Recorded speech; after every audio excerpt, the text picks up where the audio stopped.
జిహాద్ అని మీకు చెప్పాను కదా, ఆ పదం ఎక్కడ పుట్టిందో ఎప్పుడు పుట్టిందో ఇప్పుడు చెప్తా మిత్రులారా. ఇవన్నీ కూడా మహమ్మద్ ప్రవక్త గారు అల్లా మనకు ఇచ్చినటువంటి ఆదేశాలు, అల్లా నాకు చెప్పినటువంటి ఆదేశాలు, నాకు వినిపించినటువంటి బోధలు, అందుకని మీరు ఇవన్నీ ఖచ్చితంగా అనుసరించాలి అంటూ ముస్లిం సమాజాన్ని ఉద్ధరించడం కోసం రాసినటువంటి పరమవాక్యాలండి.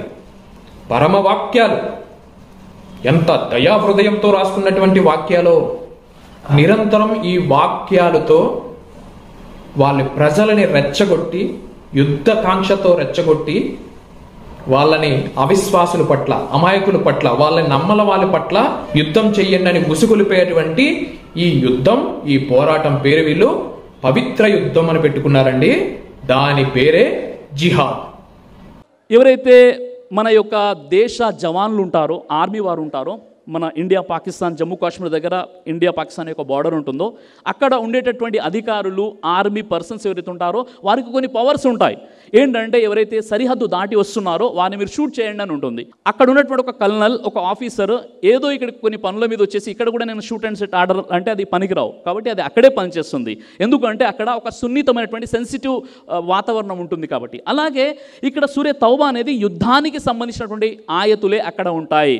దాన్ని కొంతమంది చిల్లర విధవులు ఏం చేస్తున్నారంటే అజ్ఞానులు, మూర్ఖులు ఇస్లాంలో ఇలా ఉంది అలా ఉందని చేస్తున్నారు. మీకు అందరికీ తెలిసిన విషయమే, షైతాన్ మరుదూత్ ఒకడు ఉన్నాడు, వసీం రజ్వీ. ఏం చేశాడు? షియా వర్గానికి చెందినటువంటి వసీం రజ్వీ ఏం చేశాడంటే ఖురాన్లో 26 ఆయతులు అభ్యంతరకరంగా ఉన్నాయండి, వీటిని తొలగించని చెప్పేసి ఏం చేశాడు?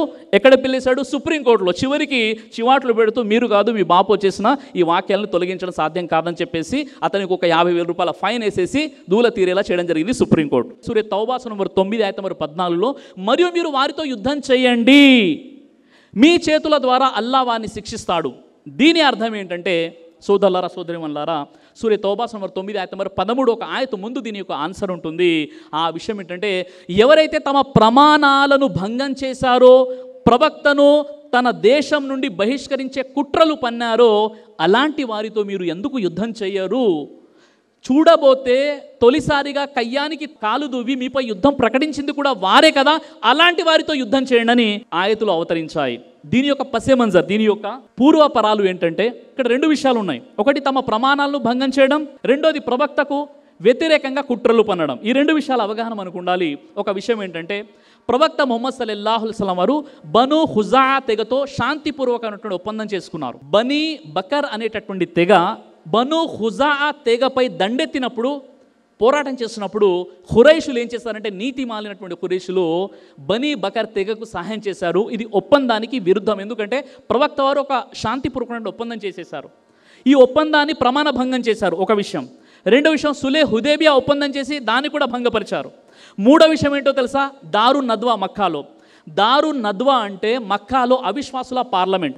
ముస్లింలను ఏ విధంగా చంపాలి, ముస్లింలపై ఏ విధంగా దౌర్జన్యం చేయాలో ఒక మీటింగ్ జరిగే హాల్నే దారున్ నద్వా అవిశ్వాసుల పార్లమెంట్ అని చెప్తారు. అక్కడ అందరూ కూడా సమావేశమై మీటింగ్ పెట్టుకున్నారు. ఆ మీటింగ్లో వారి యొక్క ఆలోచన ఏంటంటే ముహమ్మద్ సల్లల్లాహు అలైహి వసల్లం వారిని ఏం చేయాలి మనం, ఆయన పాపులారిటీ పెరిగిపోతుంది, ఇస్లాం స్వీకరిస్తున్నారు, మనం ఏం చేయాలి, ఈ రిలీజన్ మనం ఎలా ఆపాలని దారున్ నద్వాలో ఒక మీటింగ్ పెట్టుకున్నారు. అందులో 3 విషయాలు ప్రకటించారు. ఒకటి, ముహమ్మద్ సల్లల్లాహు అలైహి వసల్లం వారిని దేశ బహిష్కరణ చేయాలి, మొదటి విషయం. రెండో విషయం, కనీసం ముహమ్మద్ సల్లల్లాహు అలైహి వసల్లం వారిని నిర్బంధించాలి, జైల్లో పెట్టాలి. మూడో విషయం, ముహమ్మద్ సల్లల్లాహు అలైహి వసల్లం వారిని హత్య చేయాలి. ఈ 3 కుట్రలు పన్నినప్పుడు అల్లాహ్ సుబ్హానహు వ తఆలా ఈ ఆయతని అవతరింపజేశాడు. ఎవరైతే తమ ప్రమాణాలను భంగపరిచారో, ఎవరైతే ప్రవక్తను స్వదేశం నుండి బహిష్కరించే ప్రయత్నం చేస్తున్నారో వారిపై మీరు యుద్ధం చేయండి, మీ చేతుల మీదుగా అల్లాహ్ వారిని దండిస్తాడు. ఆ మధ్యలో ఆయత తీసుకున్నారు, దీన్ని మొత్తం కూడా పక్కకు నెట్టేశారు. తద్వారా ఖురాన్ ఉగ్రవాదం బోధిస్తుందని ఈ దుర్మార్గులు చెప్తున్నారు. ఒక్క విషయం అర్థం చేసుకునేటువంటి ప్రయత్నం చేయండి. అలాగే ఈ విషయాన్ని మొత్తం కూడా అబూ ఖతాదా రదియల్లాహు అన్హు వారు వివరించారు. ఏ ఒప్పందాలను ఖురైషులు, ఆ మక్కా యొక్క బహుదేవోపాసకులు వారు అక్కడ బాహటంగా ఆ యొక్క ఒప్పందాలను ఉల్లంఘించారు. తద్వారా ఈ ఆయత అవతరించింది.